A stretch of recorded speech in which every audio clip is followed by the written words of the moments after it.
this we seem to be having a moment, specifically kind of across the nation, but even more so here in Austin, where these kind of new health and wellness models. I mean, whether it's you guys at Humanaut or Harbor Health, kind of Mhm. rethinking primary care, or you got like Peter Attia's new company or John Mackey's company, like all are kind of are kind of building out this approach to how do we optimize health in a different way. Why do you think Austin is turning into this hub? I mean, a couple of reasons. I mean, just on a foundational level, there's a ton of talent in Austin. Where do you build great companies? You build great companies where you have talent and you can acquire talent, you can hire talent. And so, I don't care how good an idea is if you don't have talented people to come work on it. And it's not just the people here. When I recruit people, I've got all kinds of great people on the team. They love coming to Austin.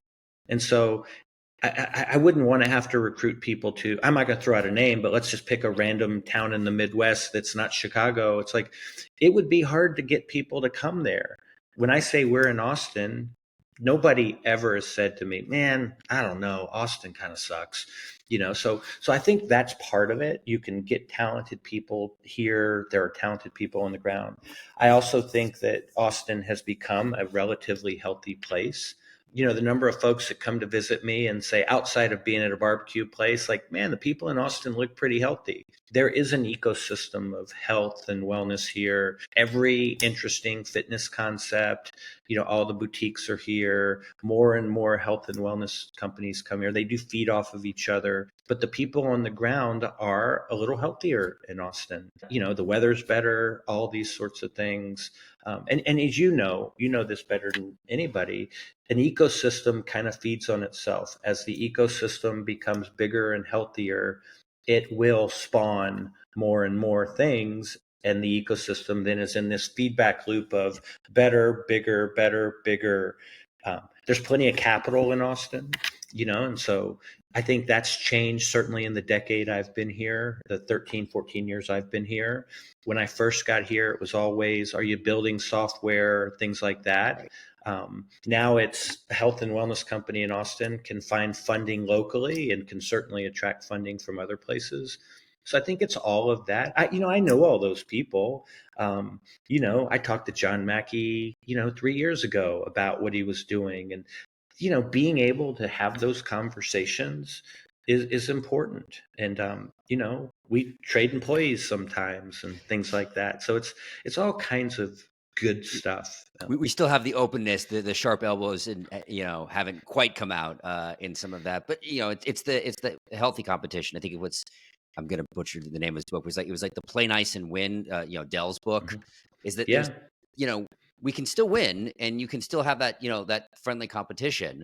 But there is this kind of general sense in Austin that I've seen of just kind of we're all kind of rising, and then you have these moments coming through of that really becomes the narrative. I mean, and you've kind of seen it now more on, like, say, the defense tech side, where it went from like, oh, there's people building stuff here, there's momentum, to now we are like one of, if not the defense tech hub in Yeah. the country.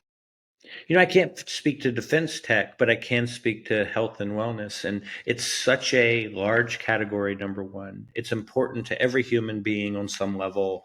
It's a growing category. I would say like AI and health span/longevity are probably two of the hottest areas for investment and activity.